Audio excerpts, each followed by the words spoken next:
MLB's trade deadline has come and gone, so here in 3 Up, 3 Down, it's time to give our 3 ups and 3 downs for MLB's deadline. Let's go! My first up is going to surprise some people because it's the Los Angeles Dodgers. I actually really like what the Dodgers did.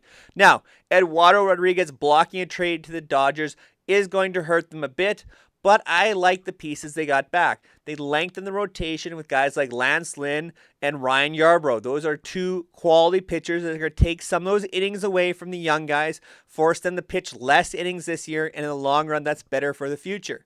Joe Kelly is a very nice bullpen piece. He can be very effective in LA. He's been very effective in LA. So I think he's a very good piece for the Dodgers, and they understand the ways to use him best. In the lineup, they've been very left-handed dependent this year with guys like David Peralta, James Outman, and Jason Hayward in the outfield. I think adding Kike Hernandez, a right-handed bat, will help that. They also added Ahmed Rosario, who can play shortstop, and that will allow Mookie Betts to play more in the outfield, especially against left-handed pitching.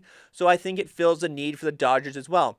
In the end, they didn't give up a whole lot either because they're filling more holes and depth-type positions. It didn't cost them a lot of prospect capital, and a lot of the players they picked up are rentals. And for the Dodgers, that makes a lot of sense because I think they're going to make the biggest run at Shohei Ohtani in the offseason, and they didn't lock up any more guaranteed money. There's no contracts rolling over for next year. There's no money to be paid out next year.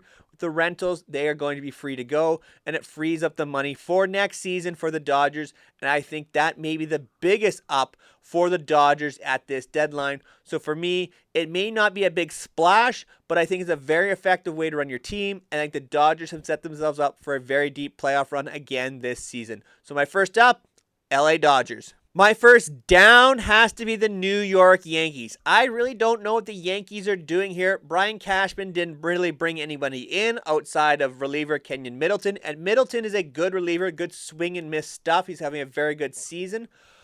But the Yankees really didn't need any more bullpen help. Their bullpen has been one of, if not the best in baseball. Their rotation is fairly deep. They needed some bats. They need a left fielder. They still probably need a third baseman. They need help at catcher with the injury to Jose Trevino. They are not set up offensively for a deep playoff run. You're now going to be counting on Giancarlo Stanton staying healthy, DJ LeMahieu trying to find his bat, something from left field, Anthony Volpe taking a big step. It just isn't there, and the Yankees have to jump 2, 3, even 4 teams to just get into a wild card place. Are they better than the Red Sox? Probably not. Are they better than the Angels right now? Not once they're healthy. Are they better than the Blue Jays? No, they're not. So what are the Yankees doing here? They could have sold off some pieces. They could have gone all in and bought some pieces. Anything would have been better than staying right where they're at. They do not have the team to compete this year. They're wasting this stellar rotation and bullpen. They needed to get some offense, and they got nothing. And the prices for offense were not crazy. The prospect capital for some of these pieces that trade, like Jeimer Candelario, were not as high as expected. Pitching was more of a cost at this deadline than anything else, and the Yankees already have that. So for them to go out and not get any bat just doesn't make any sense. It's a down for the Yankees and their deadline moves, or lack thereof. My second up has to be the Chicago White Sox. The White Sox finally realized what they were. They could have made a whole bunch more deals as well and really tore it down even further, but maybe that's what they do in the offseason. I'm a little shocked Tim Anderson wasn't moved, maybe even Yasmani Grandal. Eloy Jimenez would be someone I would look to move in the offseason, potentially even Dylan Cease if you finally get a quality offer. But what I really like what the White Sox did, they got a lot of quality prospects back in key positions. Starting at catcher, they now have a formidable duo here moving forward in young catchers. Corey Lee is a catcher I really like they got from the Astros. I think he can be a quality hitter, and I expected him to take that step this year, but maybe it's going to be next year. Edgar Quero from the Angels, also very good, highly rated young hitting prospect as a catcher. I like both of those guys combining, and maybe they're the future at the catching position in Chicago. They got a lot of quality arms as well. Nick Destrini is very good and will be a highly sought-after prospect, I think, here in the next couple of years.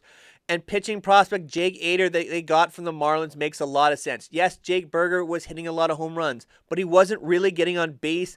I think Jake Ader is a quality pitching prospect, having a very good year now that he's healthy in AA for the Marlins. Look for him to take the next couple steps.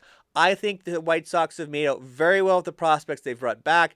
I think they were working kind of from a position of poor because they were trying to trade a lot of rentals, but I think they did very well in the deals they made. I like the prospects they've bought back. I think the White Sox are looking very positive for the future if they can make some more deals and build their farm system some more. And keep in mind, they did a lot of work last year with a core group at the AA level that they were hoping to build on for the future. All of these prospects fit that type of age range, so I expect big things in the next 3 to 4 years for the White Sox. Yes, it's a rebuild, but it's a necessary one for the Sox. My second down has to be the Minnesota Twins. The Minnesota Twins simply traded a struggling right-handed reliever, Jorge Lopez, for a struggling right-handed reliever, Dylan Floro. Everybody else in the AL Central took a step back. The Guardians traded away one of their better starting pitchers. The White Sox had their fire sale. The Royals traded off Barlow. The Tigers traded off Lorenzen. What are the Twins doing about this? Apparently nothing. They've got a quality starting pitching staff. They've got a decent bullpen. They needed some offense. And like I said with the Yankees, the offensive pieces did not bring back as much as the pitching pieces. I'm really confused what the Twins are doing. The rest of the division is basically handing you a playoff spot, and you're not taking advantage of it. You're basically given a free pass into the playoffs. You have the pitching to get hot. All you have to do is get a couple of bats to really help yourselves out. Jeimer Candelario would have made a lot of sense for you. Mark Canha would have made some sense. Carlos Santana. Nothing is huge here, but all of it would have been beneficial to your team. And you've got Alex Kirilloff hurt once again. Carlos Correa underperforming. You need to do something to spark that offense. Maybe Correa and Buxton can pick it up here in the second half of the season. Maybe Kirilloff can finally stay healthy. Maybe some of your young guys are hitting better than they have been. But right now, it just isn't working out with your offense. You need to jumpstart it, because if you can ever get hot, you've got a real chance in the playoffs. We saw what the Phillies could do with pitching last year, and the Twins pitching may actually be better than that Phillies rotation last year. I don't get what they're doing in Minnesota.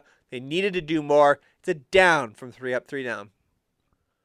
My third and final up is going to be the Houston Astros, and there's debate going to be going on between everybody between the Astros and Rangers. What I like the Astros did is actually better than the Rangers, and let me explain why. Justin Verlander is a better pitcher than Max Scherzer. Kendall Graveman is a very effective bullpen piece. Now, I like what Texas did, don't get me wrong, but I'll take Verlander over Scherzer, and with the money, I think what the Astros did was even better. The Astros got more than $50 million coming over with Verlander. They have him not just for the remainder of this season, not just next season, but if he hits 140 innings, the season after that, with the Mets paying almost all of that. Now, I get that Scherzer is back next year with the Texas Rangers, but I do not trust Max Scherzer in full seasons. He simply has not been that effective the last few years. He's had injuries, has had dead arm. Yes, I understand Verlander started poorly with some injuries this season, but his last 8 starts, he is the Justin Verlander that we expected, and his stuff is going to play better than Scherzer's. Scherzer is prone to that home run ball as well, and I like Verlander much better in this situation. Now, Jordan Montgomery is a very good pitcher as well, and I think he's very effective for the Texas Rangers this season as well, but I think Houston has more to play here. They've got more depth. They've got players coming back from injury like Jose Altuve. I think they've got a lot of pieces here. I think Texas has still got some question marks in the bullpen. They've got some question marks still at starting staff because Nathan Eovaldi is not healthy as well. So it's going to be a race here in the AL West, but it came down to one or the other. And for me, I like what Houston did more. So my third and final up is going with the Astros, even though I like what the Rangers did too. My third and final down, I really debated between two teams. I was stuck between the Mariners and the Giants. In the end, my final down is going to be the San Francisco Giants because they're in a playoff spot and did almost nothing, unless you count A.J. Pollock as something. And for the way he's hit for the Mariners this year, that's not very good.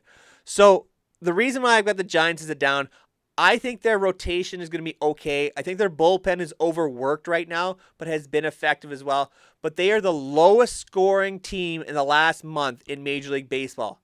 The lowest scoring team. So they needed some offensive help as well. And AJ Pollock just isn't going to be that. I know they like to mix and match guys and get the platoon advantage as much as they can, but you need to give some of these guys some offensive help. You're counting on Jock Peterson, Lamont Wade Jr., and Brandon Crawford to carry this offense again. I just don't see how that's going to work out for the Giants. They needed some offensive help there. I know they've got some guys hurt, and if they can get them back, that may help the offense and get it back to what it was earlier in the year. Or maybe some of the young guys like Luis Matos and Marco Luciano really hit in San Francisco the last second half of this season. But for me, it's just not going to be enough in San Francisco. They're really going to fight for that playoff spot. The Marlins got better. The Diamondbacks got better. So the Giants are really in a tough spot here. I don't know where they go from here as well. They're really kind of an interesting team. I think they're going to spend big in free agency. So keeping money open for maybe a run on Ohtani is going to make some sense for them. But are they going to outbid the Dodgers for Ohtani? And I don't know if that will work out for them in the long run. So for me, it's a down for the Giants. I think they could have done more of this trade deadline, and there was more to be done, so they get a down. Thank you so much for making it all the way into the video. Make sure you comment down below who you think had the best MLB trade deadline and why. Who was your favorite pickup? And does your team have a chance at winning the World Series this season after the trade deadline? As always, go check out some of my more recent videos. I had a lot of trade talking out there, some YouTube shorts to go check out as well. And my girlfriend and I are very soon going to be heading out to Chase Field in Phoenix to check out the Diamondbacks. So comment down below if you've been to Chase Field. What do I need to check out at Chase Field? It's going to be Alexis's first ever MLB game.